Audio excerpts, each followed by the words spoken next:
Good evening, everyone. This is Omar Serrata with the Tilted Lawyer podcast.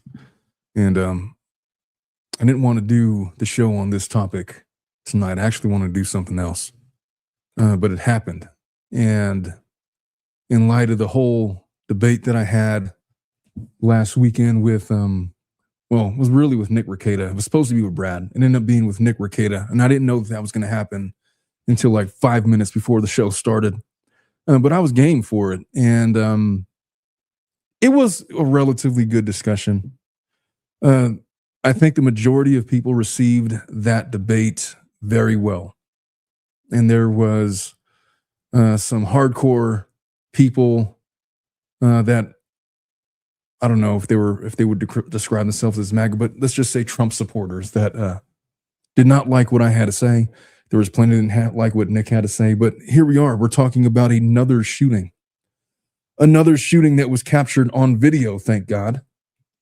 Another attempt to spin the facts of what occurred on the 24th, early in the morning in Minnesota, and to make it look like this guy was a domestic terrorist, that he was impeding in the investigation of ICE to do what?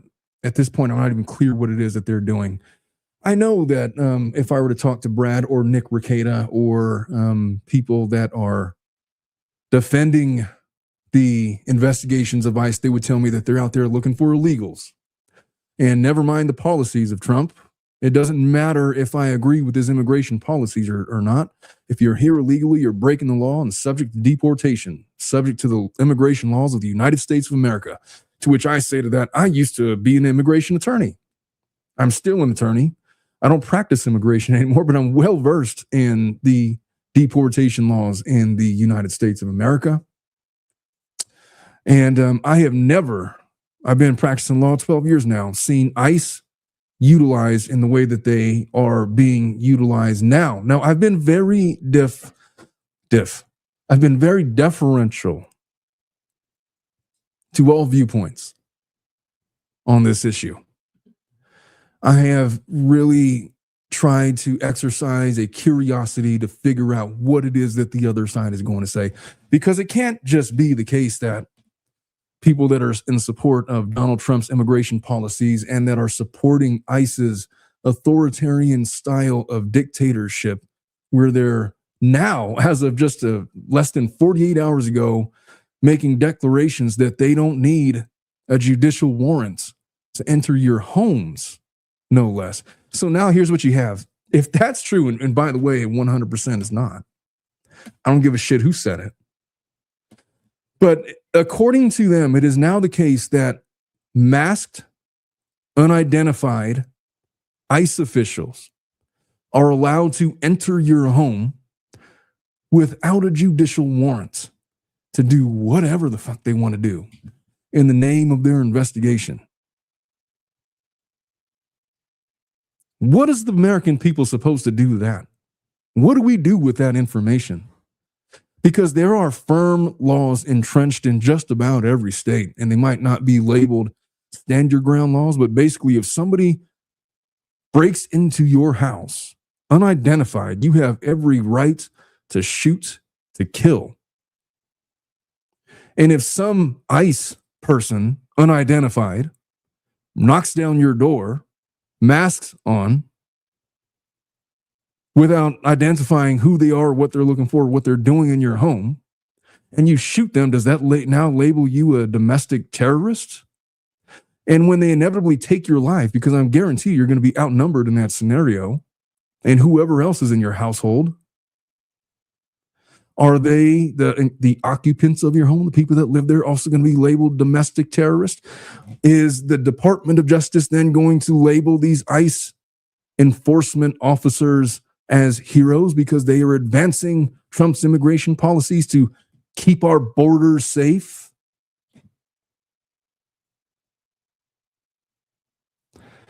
I don't know. I'm going to start the show after that 5-minute rant with, I'm just going to play the video. Look, I found a clip that has several, like 3 different angles of what happened with this latest shooting. And I want us to we're just going to watch it all together. I'm not going to try to argue the points about what we're watching in the video because you all could see it for yourselves. And I know if I show it to certain individuals, they're going to see what they want to see. Brad, who was on the show last weekend, I sent him the video and I just said, hey, so are you defending ICE on this one? Is the question I asked him. And he gave some meandering response, knowing full well that you can't just defend ICE here. There's less to work with than with the good case. And so he gave some meandering response, and I'll share a little bit about what me and him texted back and forth about later. But then he started going down, it's partly Minnesota's fault for having these sanctuary policies. And then that is a political argument that has no place in arguing the merits of ICE's actions in this singular incident in this shooting. So we're going to watch it together. And I'm going to see what I see, and you're going to see what you see. And we're going to just decide for ourselves what it is that we're looking at. Let me get it up on the screen. Here it is. This is it. It's about, by the way, extreme warning right here. This video is not edited. It does not blur out the incident. You're going to see something very, very graphic. So if you don't want to look at it, take the next 3 minutes to tune out or not look at your screen. But I'm going to show the video. I'm not going to hide it. I'm not pulling any punches tonight. I'm not going to hide my feelings from you. I'm not going to soften my feelings because there's people that are not going to like what I have to say or because I might lose subscribers. I don't give a shit. This is what happened. So just fair warning. This is very, very graphic.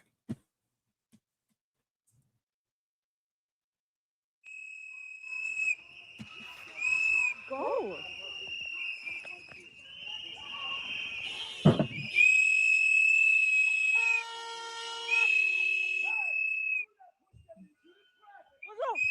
What the fuck is wrong with you?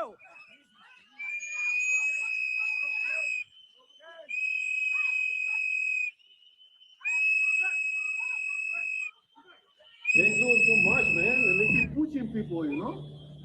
The fuck, people? The fuck is wrong with you? Hey! That is police brutality! They are hitting non-observers! They are kicking them in the face!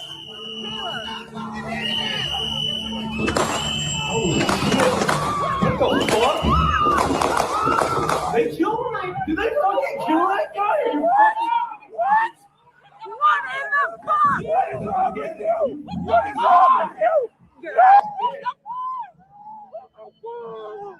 Oh my god! Oh my god! Oh my god! Oh my god! Oh my god! The fuck did you just do? The fuck did you just do? Yes! Liz, somebody call the ambulance! Somebody call the ambulance! Somebody needs to call the ambulance! Somebody call 911! I can't believe they just did that! Holy shit! Holy shit! Just come on! Come on! Oh my god, you fucking people, man! You're fucking killing us! Why would you do that? Oh my god! Oh my god! Let me replay a very critical part of this video. Look, this is the gentleman. He's standing in the middle of the road. He's protesting. He's not waving a gun around. He has in his hands his cell phone. It looks like he's filming. There's another lady that gets attacked by an ICE officer and is pushed into the ground. And you can see that this guy kind of tends to her. And in the midst of doing that, he gets sprayed in the face with pepper spray. And if you've ever been sprayed in the face, I've never been directly sprayed in the face, but I've definitely been in the midst of a crowd where pepper spray was unleashed. And it is really effing painful. I mean, you can't breathe. It burns your eyes, your nose, your sinuses. Everything is on fire.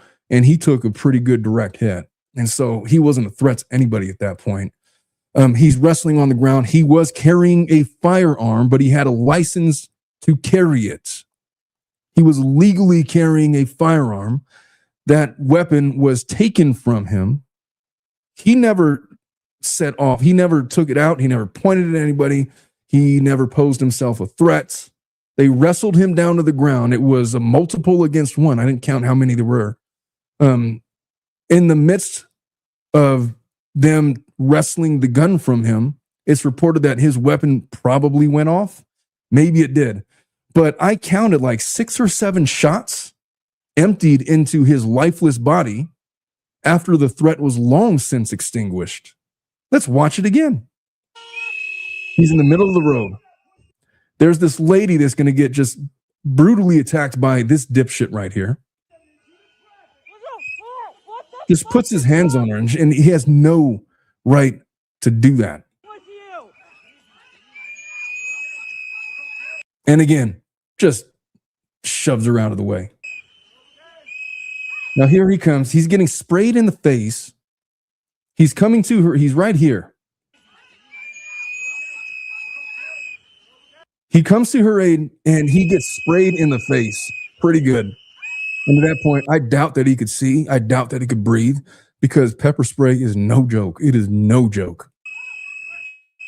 He's on the ground, hands and knees.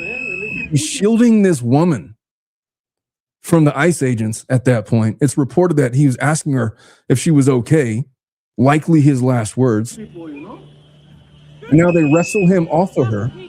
And then how many officers there? 1, 2, 3, 4, 5, 6, 7 officers there. There's 2 officers here that look like I don't know what they're doing with this lady, but they have him on the ground here. They're wrestling away probably his firearm. It's hard to see what they're actually doing because it's far away. They are hitting that observer. They are kicking them in the face. I think that this is his firearm right there. I don't know for sure. I've seen other people slow this video down, but it's not really disputed that his firearm was wrestled away from him and then he was shot. Nobody's disputing that.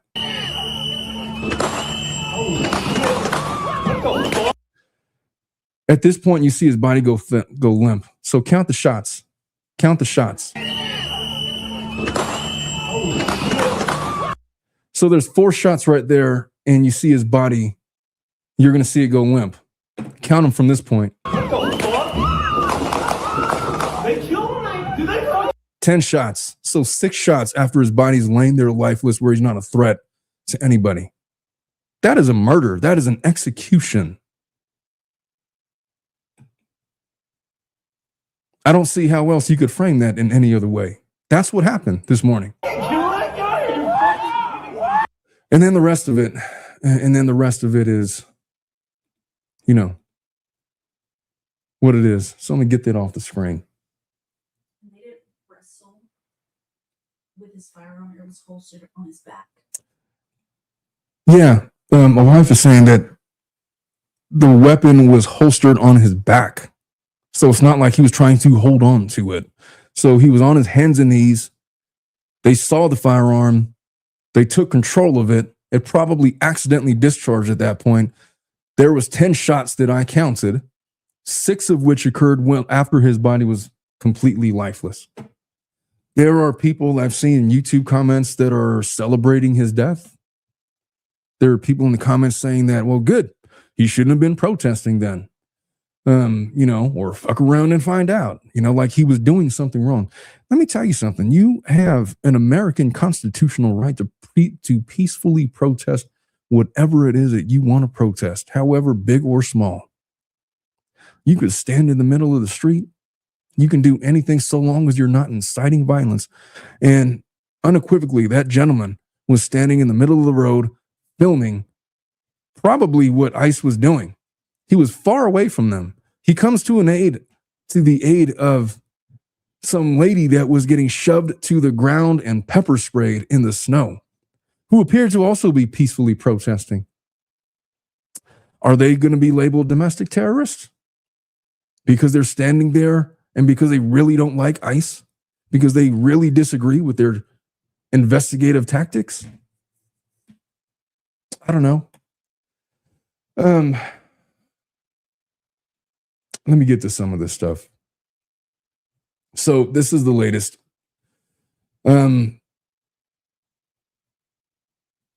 Clearly and inevitably, bystander video and witness accounts are contradicting the federal government's claims that Pretti was threatening officers. Isn't it just the tired tagline? Well, he was threatening officers by his presence there because he was peacefully protesting. And maybe he should have just let that lady get sprayed in the face. And yeah, maybe he should have. Or maybe he should have done the right thing and defended an American citizen that was being illegally assaulted by an ICE official that had no authority to do what they were doing to her. We sat there and went through the internal memo from ICE itself. You're not allowed to put your hands on folks that are peacefully protesting. I don't trust anything that comes out of the mouths or the minds of anybody from the federal government. I was led to believe when Renée Good was shot and killed that she was there protesting all day, that she is a professional agitator, that she does this and she's been following ICE around for days and harassing them and doing this. She literally just got done dropping off her child. And part of me, if I just don't give a shit about their characterizations of the people or the victims of ICE, I just don't give a shit about what they say. I don't believe a single word that comes out of their mouth.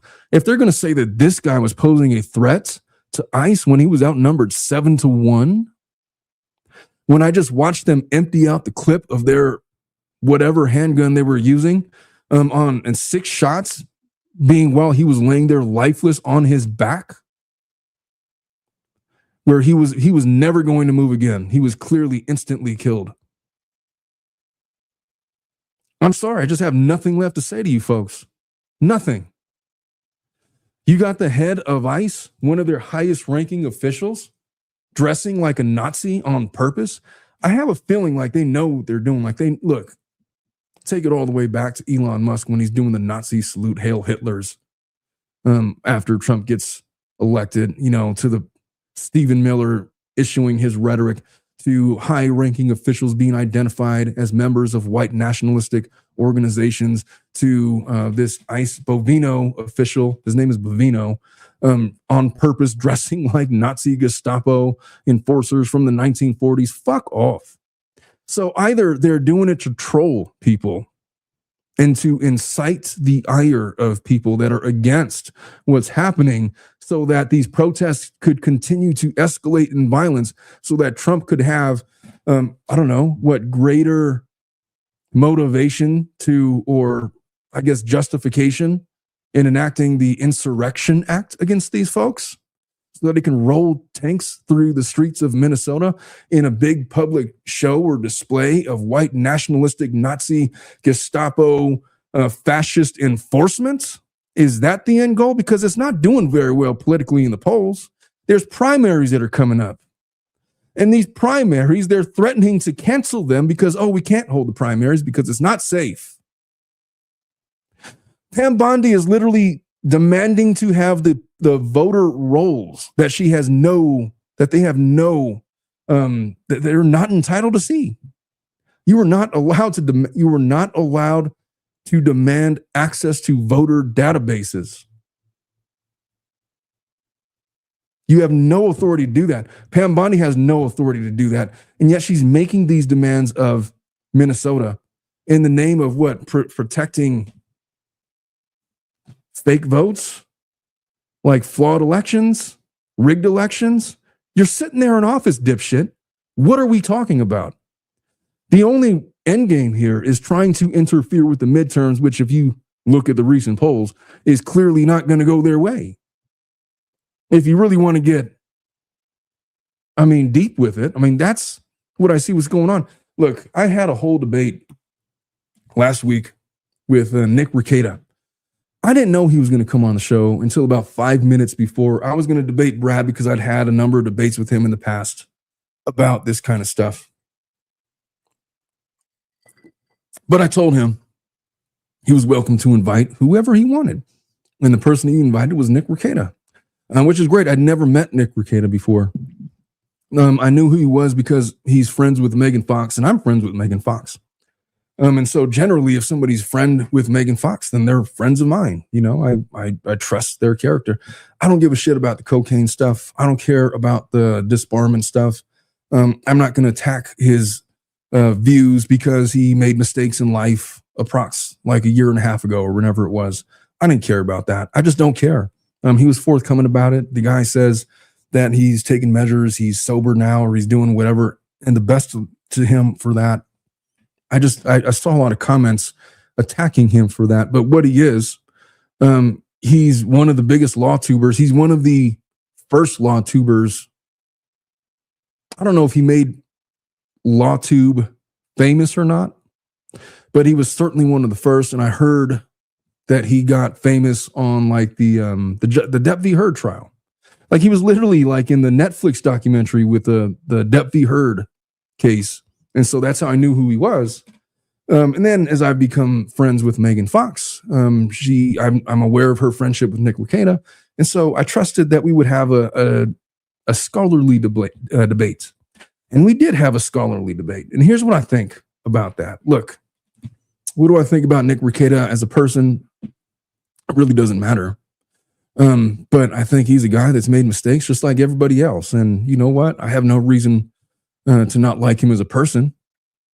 He was kind enough to come on my show and have to put his ideologies to the test. And, fair play to that. One of the first things that he said before we even got into the discussion was he really hates law enforcement. He hates the cops. He hates police, and he hates all of this stuff. Never mind, he spent the next 3 hours defending law enforcement, namely ICE, on the show. But he has his own reasons for doing that. And he told me that he leans conservative politically, which is, so do I. He said that he's more pro-immigrant than not, which so am I. He exhibited a deep knowledge of immigration law spanning, the last 30 to 40 years about how we've done things in this country, which I appreciated because I share that same knowledge.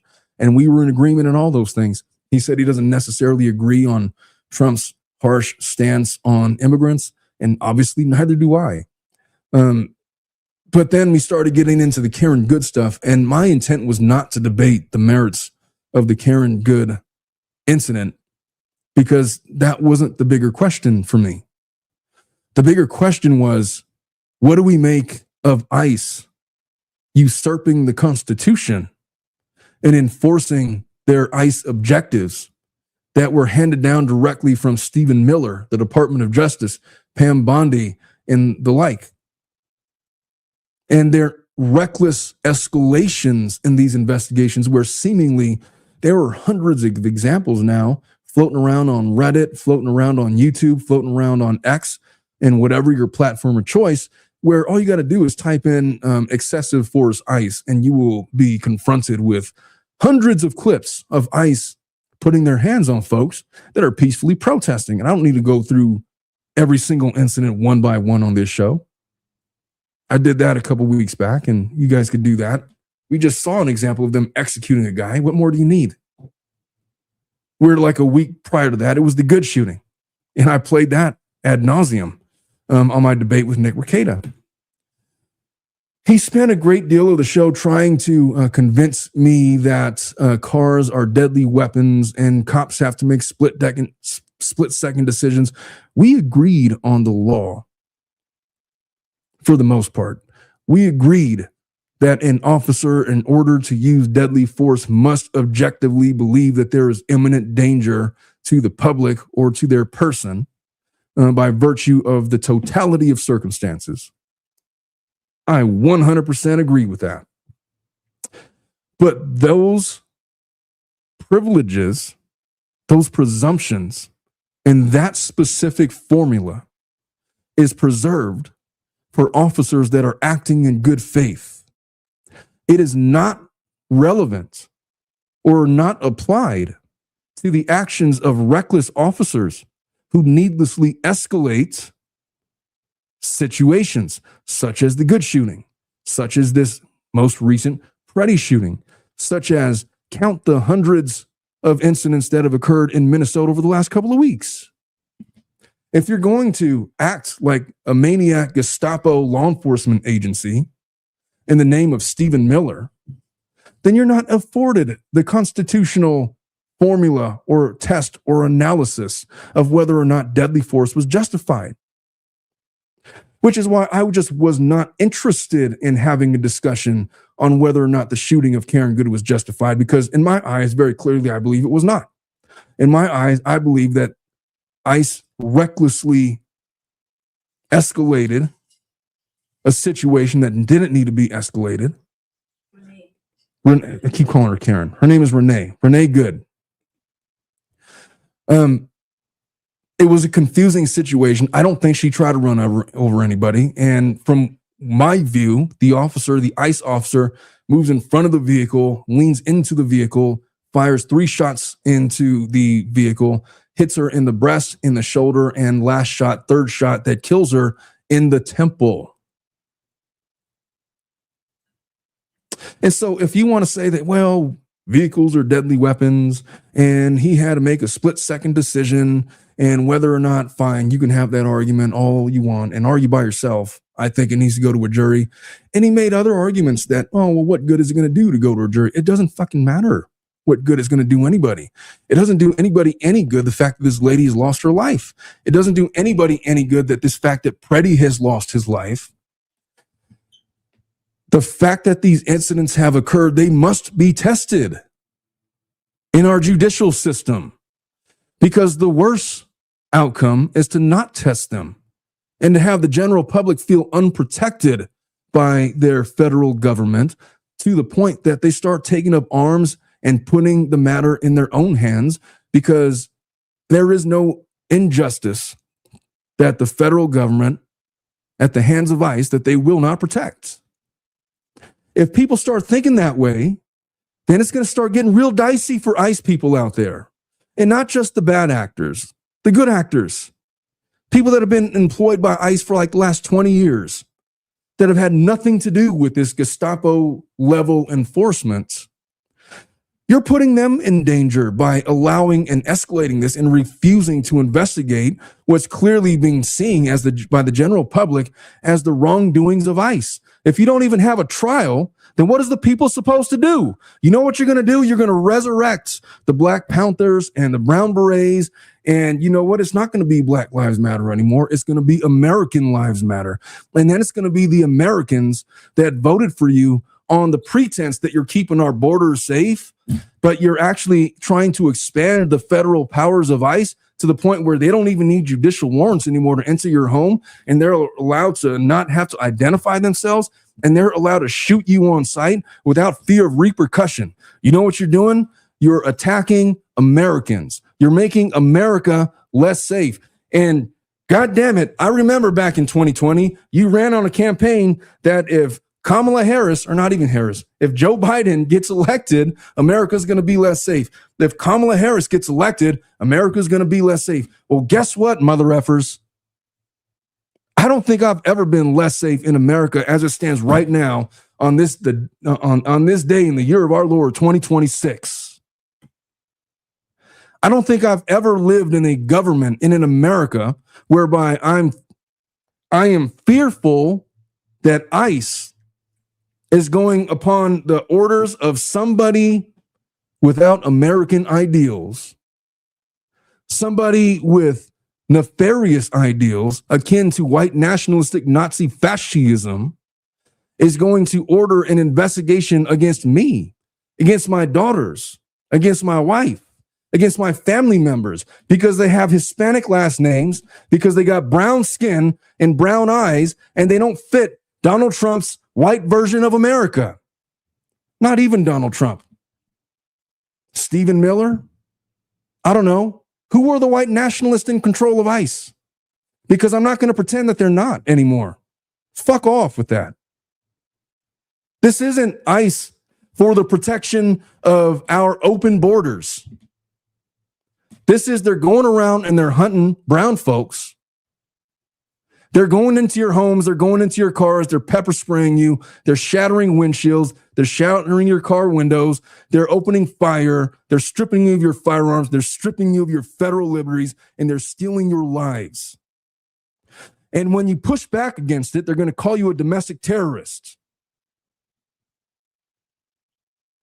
It's getting to the point where is our Nuremberg trials?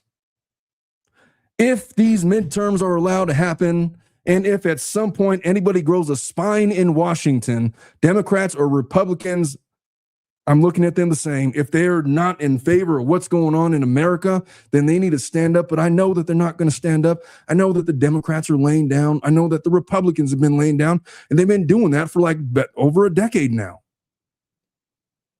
Nobody is standing up for Americans. And so the people are standing up for Americans.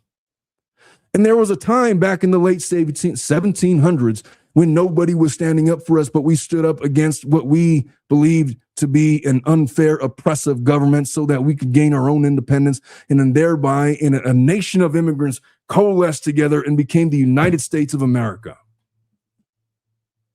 And in this day and age, in 2026, somehow we've gotten to the point where we made so much progress. Now we have a bunch of people that are advancing these white nationalistic, archaic views of how they see the world and trying to revert America from a democracy into a fascist organization, a fascist country, a fascist government where you have no civil liberties, you have no rights, you can't even keep these motherfuckers out of your house.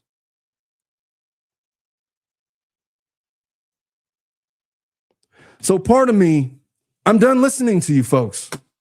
I've tried the I'm going to hear both sides angle. I tried the let's just have a civil discussion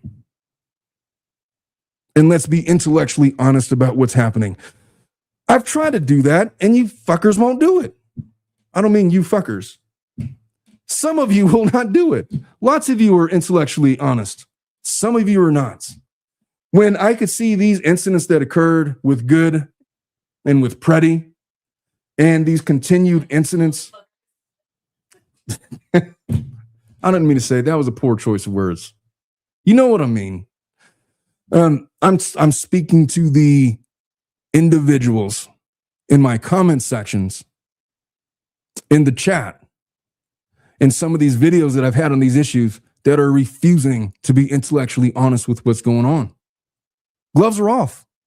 I'm not going to be nice about it anymore. I'm not going to pretend that I don't know what I see.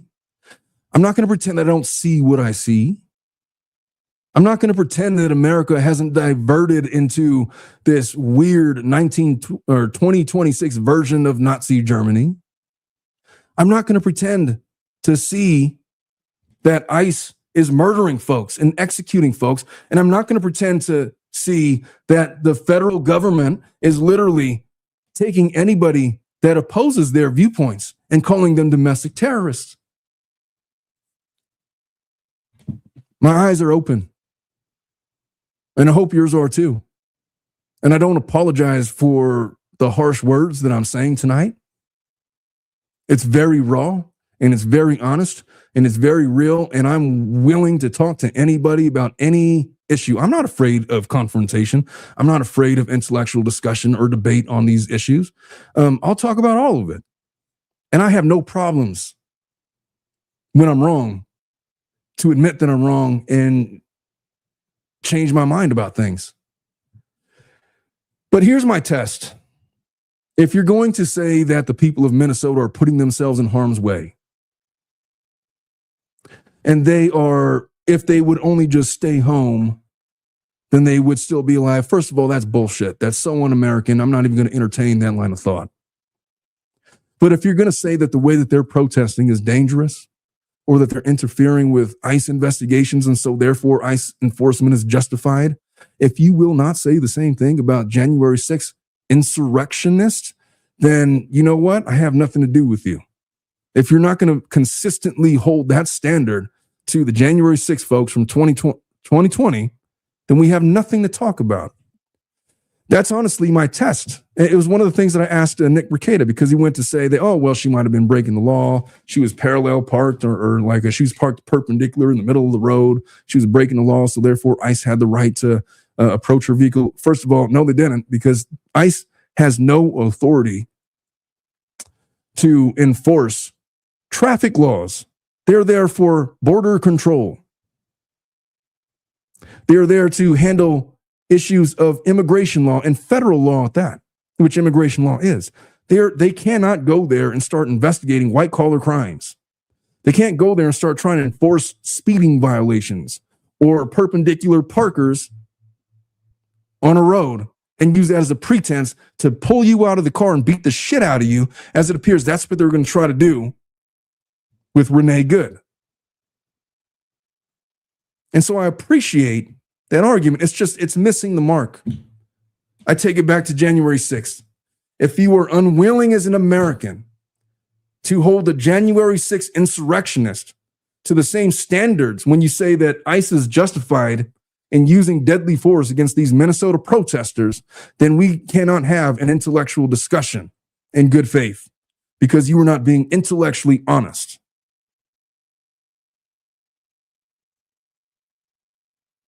That's the test.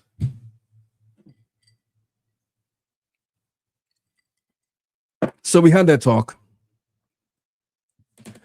Towards the end of it, and like I said, I remember my talk with Ricketta, in which, look, I appreciated it. I thought that Nick was trying to debate in good faith.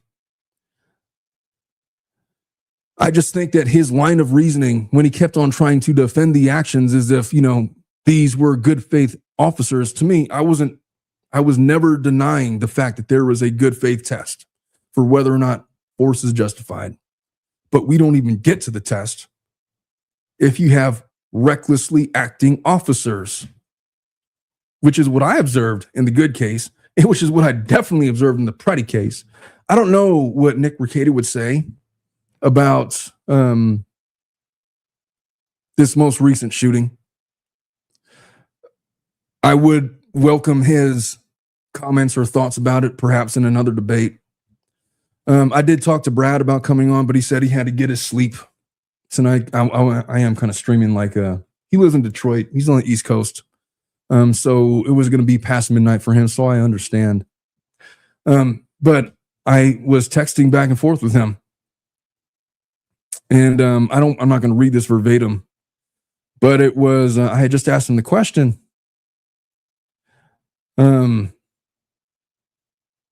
Is he going to defend ICE on this?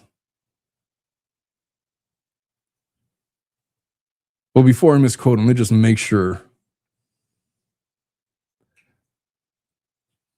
that I'm reading the right thing.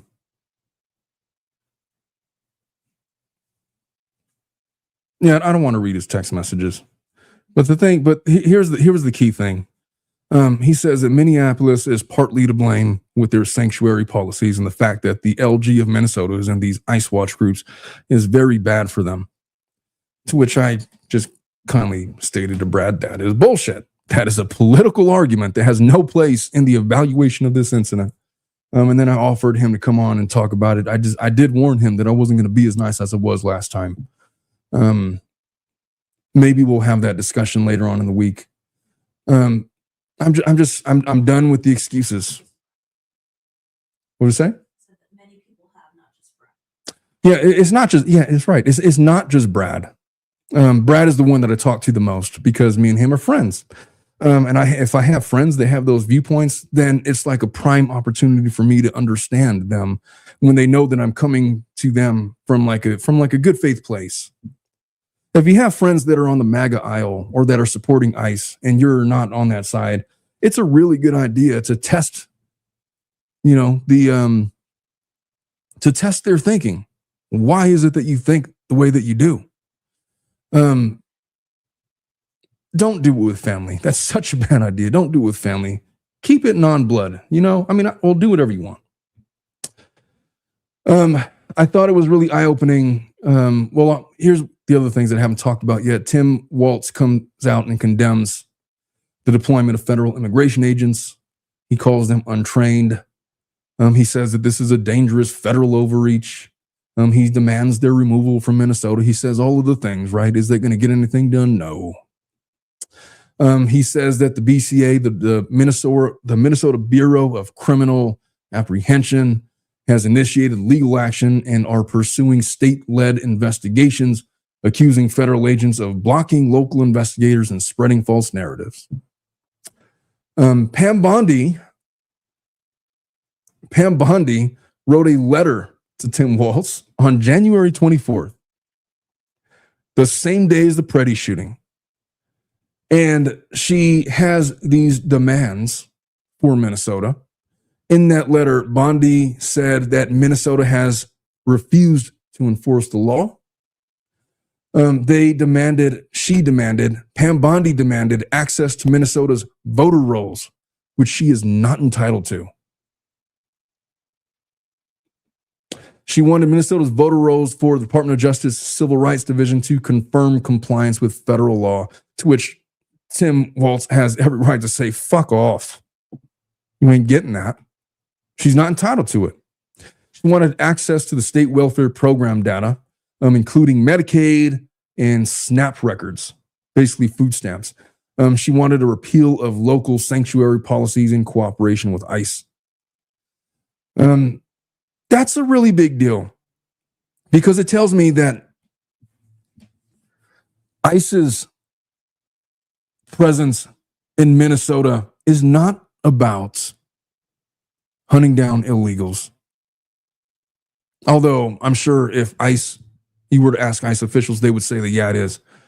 If Pam Bondi gets the voter rolls, if she gets Minnesota to change some of its immigration policies, if she gets Medicaid and SNAP records, is she then saying that if she gets those three things, she's going to withdraw ICE? That sounds like a mafia boss making demands, saying, look, you want us gone? Then give me what I want. And if you do, then we're out. That smells to me of a nefarious agenda that has nothing to do with what you think it has to do with. The apprehension of illegal immigrants in Minnesota. There's a reason why they're at Minnesota. Just happens to be a swing state, doesn't it? Sometimes Minnesotans vote blue, sometimes they vote red. They got midterms coming up. They tried this shit in California. There's no hope in flipping California. There's no hope. And so they rolled their tanks through the streets of LA and they made the big show about it. They made the big spectacle and nobody gave a shit here in LA. We protested harder than they did over in Minnesota, and they weren't executing folks the way that they are in Minnesota. They weren't. I was here. Nobody cared. And you know what? The protests were not any different than any other protests I've witnessed over the course of 40 years living in this state. But they got the sound bites, they got the video footage they were looking for, and presumably they got what they were looking for, so they left. But Minnesota is a swing state. If they could rig elections up there, that has serious ramifications going forward for this country, specifically for the midterms, maybe going all the way to 2028. I don't know. There's a lot to dissect here. There's so much more to this than just their wannabe Nazis, ISIS being turned into the wannabe Gestapo. It is so much deeper than that. This is about power. This is about something so much deeper than all of this. One thing I wanted to share with you folks is some of the comments from my last show. Let me put this up real quick. I got this comment. Somebody found me when I did a live stream with Cassidy O'Connell. And they found me, and I just did a political stream, and then they left this comment for me in Cassidy's stream. And this is what she had to say to me. Her name is Valerie Ziegler. Omar, when you can't be objective about what's happening politically, it makes it hard to believe anything you say. That woman had been agitating and inferring with ICE operations all day. Those are not peaceful protesters. They have handbooks on how to interfere with ICE. This is a JOT lawful perp test. It's domestic terrorism. You're blinded by political bias for things you believe to be true because you heard it from the DNC. No, I am blinded by the things that I saw on video in 4K. Nobody told me to say the things that I'm saying.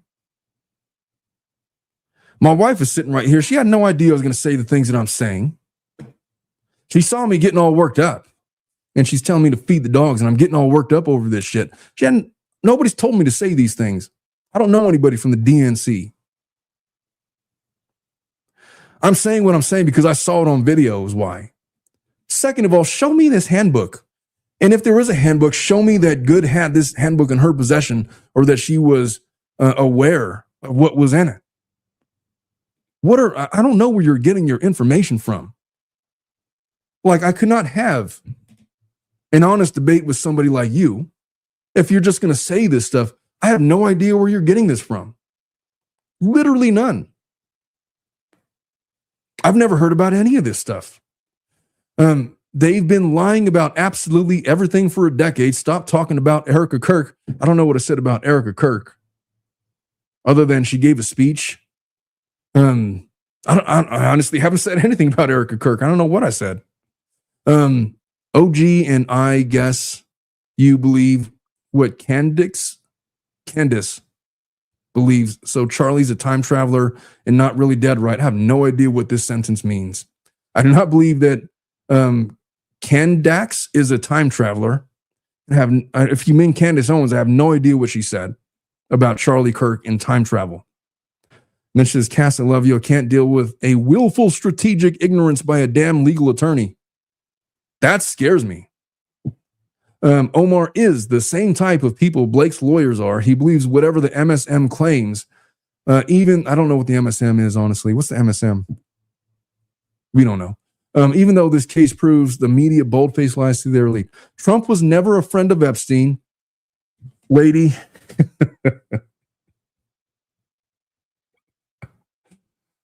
Oh, lady. I don't know what to tell you. Bill and Hillary were, let me tell you something about that. Donald Trump was one of Epstein's best friends for decades. Bill Clinton is also in the Epstein files, but you know what Bill said? He said, release the fucking files. I ain't got nothing to hide. There's a reason why he's not releasing them. Release them. Which I've been saying, release the Epstein files. And if you don't release the Epstein files, and look, they sort of kind of released this weird redacted, incomplete version. There's literally 1 million pages missing that haven't been released to the public. Until they do that, until they fully comply with the law that Trump signed into law, I'm going to continue to label Donald Trump a racist, rapist, pedophile, dementia-riddled dipshit. How about that? Or he could just release the Epstein files and be exonerated. But there's a reason why he ain't. Turns out there were 10 entities that were being investigated into the trafficking of people underage within the Epstein circle. And Donald Trump is all over those files. And yeah, Bill Clinton's in there too. And he said, yeah, just release them, unredact them. I don't give a shit. And you got to respect a man that says that. I don't know. But she goes on to say, because I understand millions believe the lies about Trump. Look, I don't know what to believe, but I would believe Trump if he would simply just release the files and stop pussyfooting about it. Look, I've been around for a really long time, and I don't appreciate being bullshitted too. All I've asked for is one of the propositions that he ran on in 2016 and in 2020, which he was going to release the Epstein files. So fucking release them. Not just when it's convenient for you. He's backtracked on that, and you got to wonder why. And yeah, I'm going to wonder why. And so, no, I don't know the truth, but I know a guilty conscience when I see one. She says, but at this point, facts around Operation Arctic Frost and Arctic Haze prove Obama ordered his government to frame Trump for Hillary. Lady, you're so in deep with whatever conspiracy theory you're holding on to. I have no idea what you're talking about. To take eyes off her damn emails. You're still talking about Hillary's emails. Of all,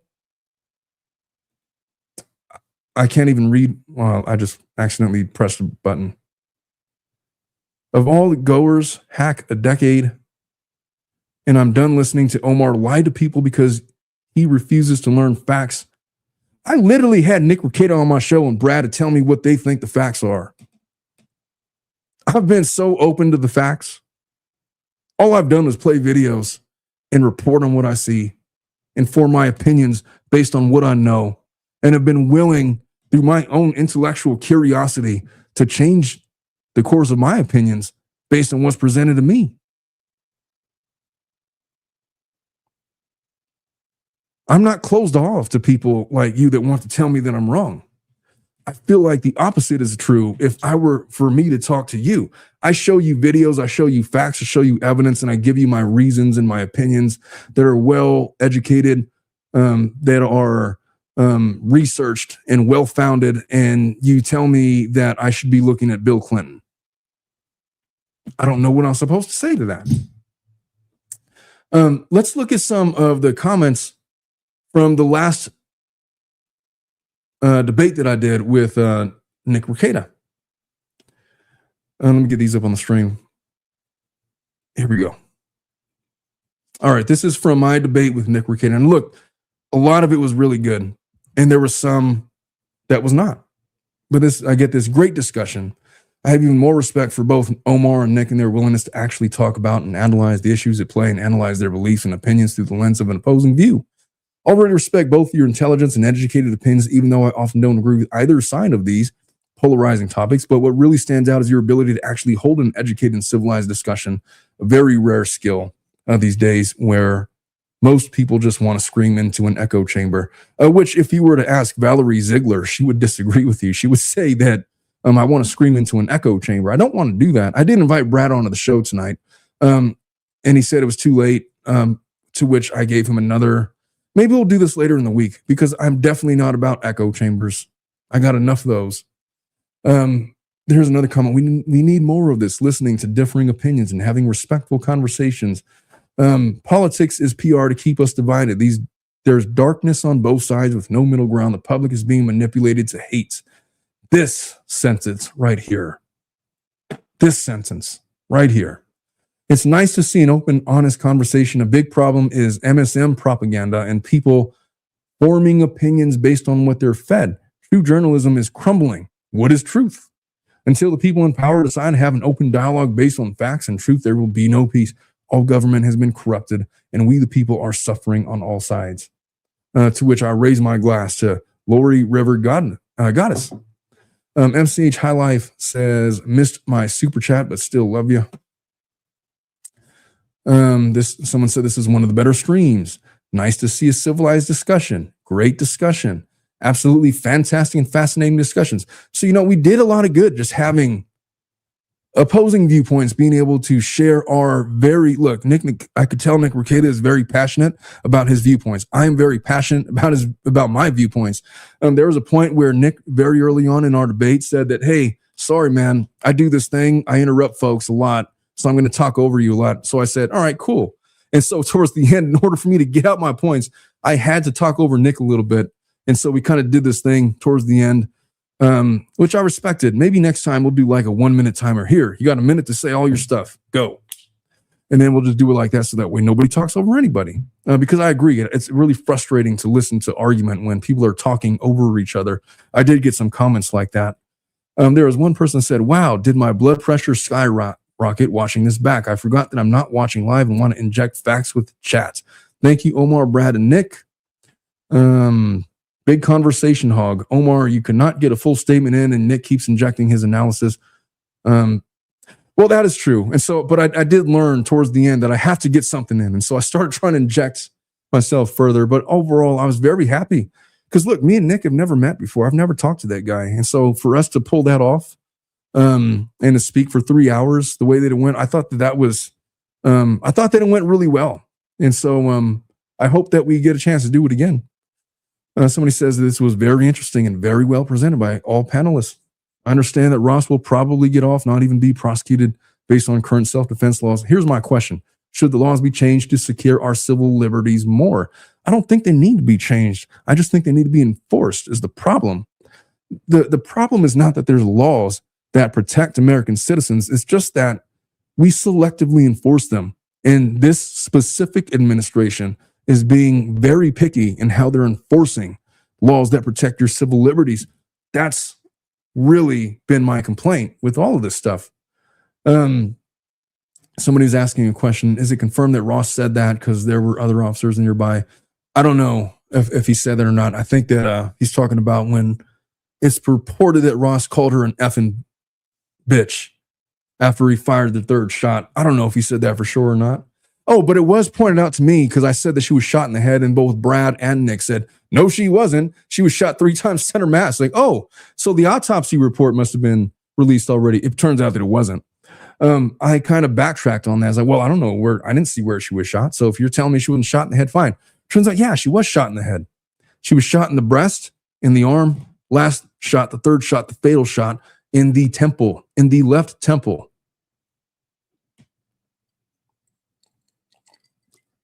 So, yeah, I was maybe, I'm not going to say I was not guilty of speaking hyperbolically during that debate. But I was very deferential where I didn't know for sure what facts were. And to be fair, they weren't standing hardcore on specific facts. I thought that was fine. I thought it was fine. We know more now than we did then is all. This person, Manny K, says, Nick is a great judge of character and is a man of high. Well, this was a stupid comment, actually. I think she was being facetious. Somebody said, you lost me at Go Hunt Brown People, showing complete bias, and you were not objective in your analysis at all. Sorry, but I objectively see that they're hunting brown people. Just go look at the numbers of deportations that are occurring in this country. I guarantee you that 90% of the deportations have occurred in the South American countries and African countries. Very few people are being deported to the European countries and or Canada. So sorry, this objectively, I disagree. It appears to me like they're hunting brown people. And so I'm going to push back on you, although I do appreciate the comment. And then Kai says, honestly, the conversation was annoying because Nick didn't have the facts. He said things that have been proven wrong. I think Omar should research the case more, which granted, I did not expect to go that deep into the Renée Good conversation that night. I wanted to talk more about law enforcement with ICE as a whole. And I didn't know, there was a lot of unknowns with that case. All we had was the video, and I try to replay it a lot. Kai says it was a monologue. Other than that, it was a great live. Thanks for hosting it. It's not easy right now. Yeah. And to the monologue aspect, yeah, it started out like that, but it started to even out towards the end. Somebody says, I agree. I was surprised that and saddened when Nick didn't realize what happened on January 6th and why people. That was one of the things just after the show ended and I started to reflect on some of the things he was saying about January 6th. It sounded like he was trying to say, like, yeah, but the January 6th people thought that something illegal was going on and they were trying to stop it. It was like the crux of what I think he was trying to say. To which my retort is, it seems like the people that are protesting ICE investigations think that something illegal is going on and they're trying to stand up against it. How is that any different? And if you don't condemn the January 6th protesters, then do not condemn the Minnesota protesters. Otherwise, come on, bruh.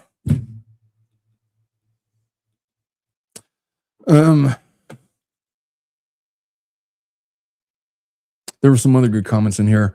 The host is purposely obfuscating info while pretending certain things didn't happen. I don't know. I played the video for you guys on like 100 different times, over and over and over again. I wasn't hiding anything. I literally played the video, multiple angles, multiple different sources. I don't know what more to do. I was arguing what I saw. Somebody says sending 2,000 agents is still escalation. Somebody says, dude, you should take the same carefully measured approach to learning about this situation as he did to learning about Laura Owen's situation in the beginning. Mike Maverick, believe me, I have.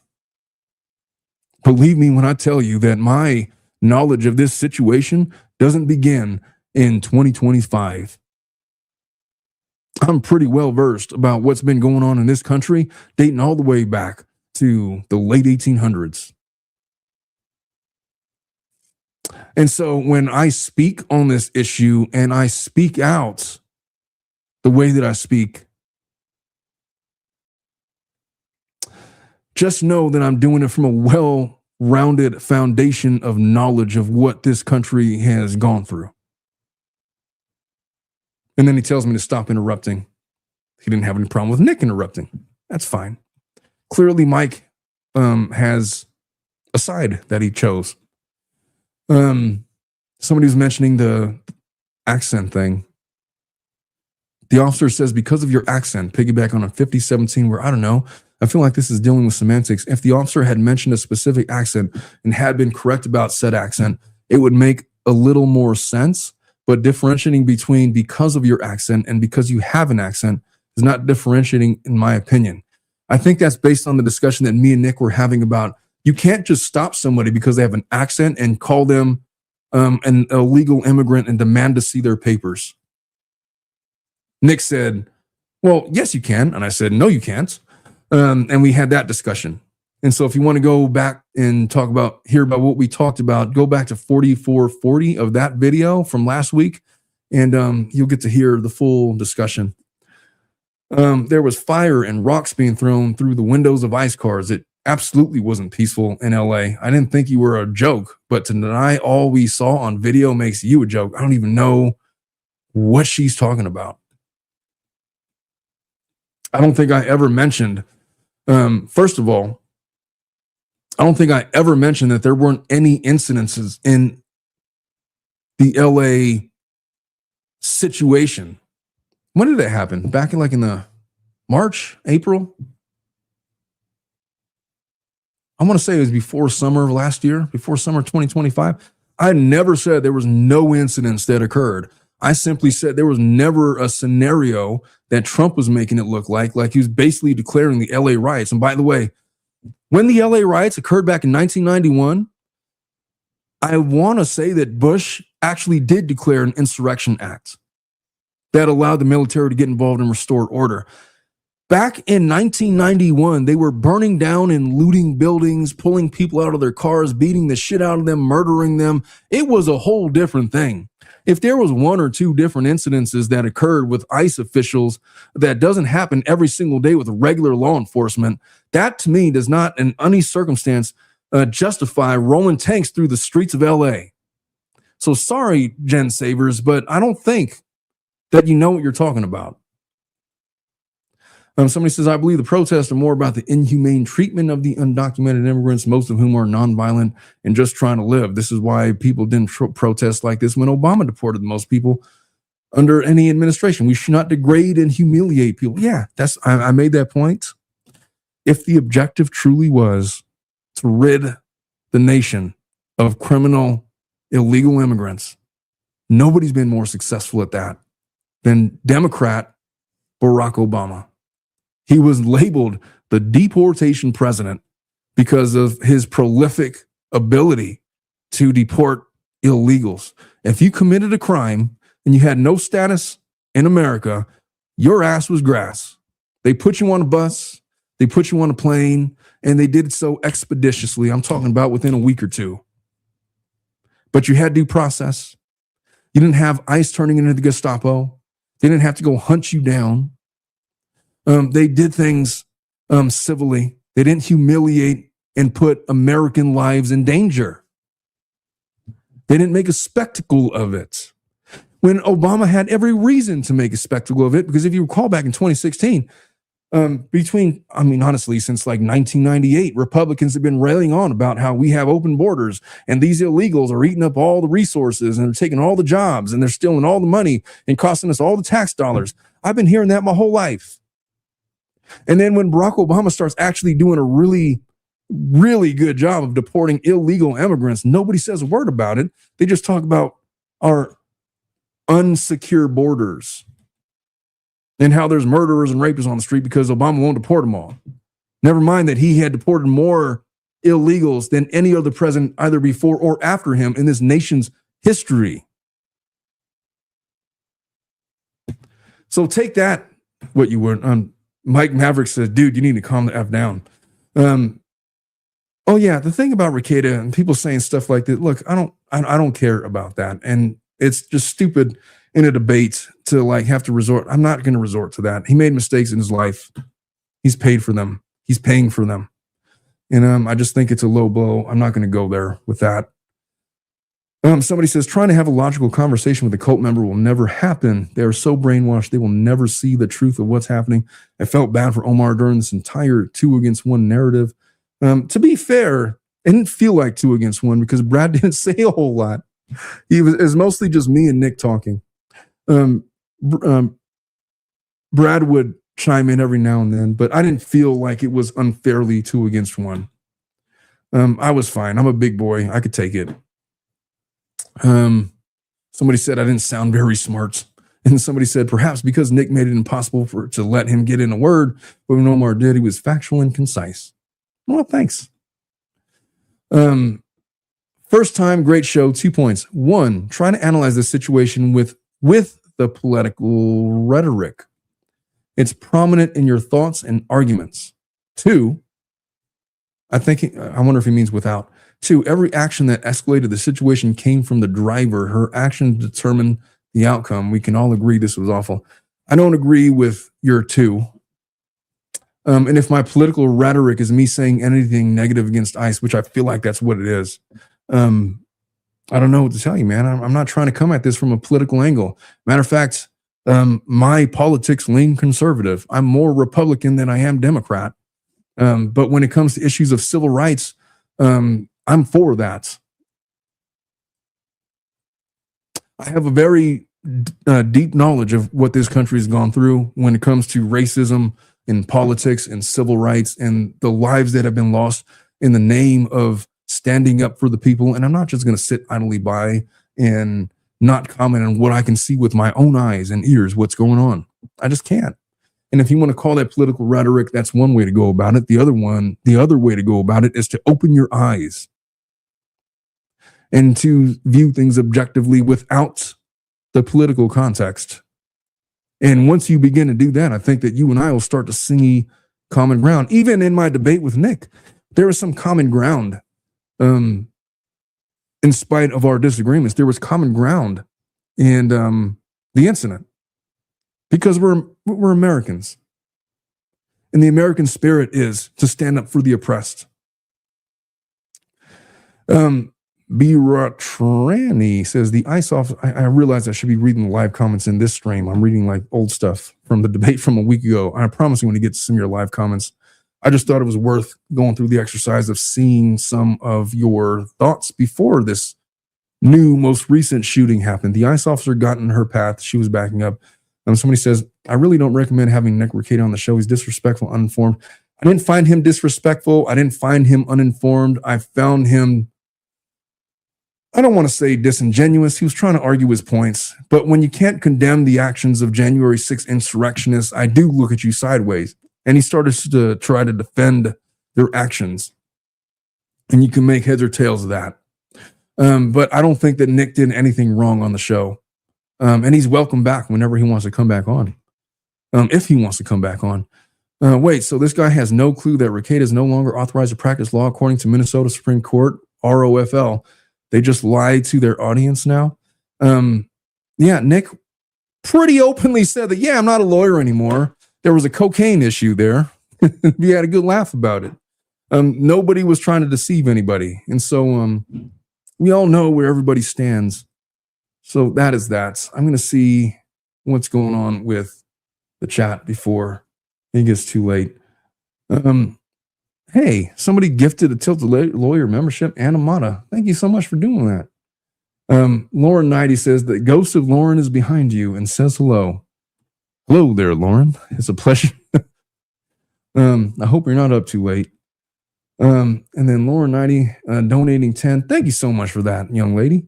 I have very nuanced political opinions, but I find that my friend Omar is always kind, fair, and considerate of other opinions. Also, he totally doesn't know anyone from the DNC. Co-sign with that, definitely don't. Lauren, I hope you're still in the chat. Well, I hope you're not. I hope you're in bed. It's like 2 a.m. for you. Jesus, get to bed. Get to bed. Oh, she's still around. I was so confused because I fell asleep listening to Omar and then I woke up to Nick. Oh yeah, she told me that.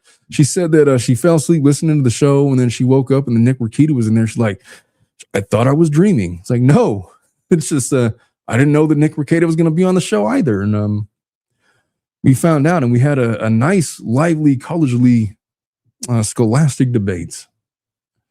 P. Mahone, how you doing, young lady? Says, I can't believe they are circling schools and waiting for the kids to get picked up by their family. Look, there's stuff. They're like deporting 5-year-olds, detaining 5-year-olds, 10-year-olds, separating them from their parents. There's just no regard. There's just no method towards shielding children or for doing the human thing or the right thing in some of these cases. They are enforcing immigration laws in ways that I've never seen. Even when Obama was at his height, deporting everybody, it was never, ever. I've never looked at ICE as like a negative thing until very recently. Ashim 621 says, this is the first time I've ever chatted in, and it's nice to see how many people are supporting Minnesota and against ICE. Hey, I stand with you folks. I really do. They did it here in LA. It was extremely look, I live here. I went to the courthouse around the time that they were rolling tanks down the city in Stanley Mosque. And I promise you, buildings were not on fire. Everybody was still going to work. Everybody was still going about their business. It was quiet on the streets. And then there was these random tanks just rolling through the city. They did it for like the media show, the spectacle of it. And then they left because you're not going to convert California. Not this administration. Look, the last time I believe California voted Republican was Ronald Reagan. That was in 1980. Maybe they voted for him in 84. I'm pretty sure them is also 84. We had a Republican governor until about, I don't even remember, 92 or 96 or something like that. Pete Wilson. Who was the governor after Pete Wilson? No, Arnold was 2000. They had somebody, and then they kicked him out, and then Arnold was elected in like a runoff. Anyway, I'm getting off track. Somebody says, I hear they're not really trained like officials are supposed to be, like mom's basement consign. That's the thing. They're so grossly overfunded. And so they have the ability to just hire a bunch of folks. And so, yeah, they're pulling people off the streets. They're pulling people out of their mom's basement. They're pulling people out of these. What was the name? Gray Davis. He got recalled, and they had an emergency election and elected Arnold. And Arnold was Republican. And after that, it's been, you know what? I don't remember. How long has it been? I don't know. It was Arnold, and then it was somebody else. Anyway, I'm getting off track. Yeah, they are so overfunded. They sign anybody up, and I don't know what their training is, but it's not like they're going to the academy, spending a couple years there and learning the basics of law enforcement law. When is it appropriate to assert deadly force against somebody? When is it appropriate to put your hands on folks? When is it appropriate to do this or that? Look, there's a lot. There's more ICE law enforcement officers than there has ever been. And it's because they are by far the most funded law enforcement agency in America because of Donald Trump's big bullshit bill. Deborah Mason says, I think the news said they sent her from Texas back to Minnesota to her mom. Yeah. Alexis says there's a good recent South Park episode about ICE recruitment and the losers signing up and the lack of training. I'm going to have to watch that. KK says it was Gray Davis and then Arnold. I vaguely remember that. I do remember Gray Davis, that oaf. I voted for Arnold. I definitely didn't vote for Gray Davis. I don't remember who I voted for governor. The first time I ever voted was in 1998. No, it would have been like in 2000. It was in 2000. That's when it was. Anyway. Talking with a woman who is leaving the USA with grandkids, she brought up the money U.S. economy will lose by these insane actions. Those working here, but most everything here is in U.S. Yeah. Well, folks, I've been going for longer than I anticipated. It's been an hour and 15. I think it's time to wrap it up. It's going to be 11 o'clock over here. It's bedtime. I got work in the morning. I got to get the kids to school in the morning. But I could not let the weekend pass without me speaking on this issue. I love you folks. I'm certain I'm going to lose subscribers over this video. I don't care. It is what it is. Not all my streams are political. I promise they're not. Most of them are like on Blake Lively stuff and other stuff that are not political. And I don't consider this a political stream. I consider this a stream in support of Americans and the evils that I've witnessed in video in 4K that are going on in Minnesota right now. I stand with all of you folks. And I will not back down. I will not be silenced. You can call me a domestic terrorist if you want to. You're not going to silence me. Certainly not on this channel. Don't fuck with justice says, with the $2 says, making sure you got this. MSM, mainstream media. Yes, ma'am. To be honest, I didn't know what MSM means, but mainstream media, got it. All right, folks. I love you all. I will see you guys probably tomorrow. Bye-bye.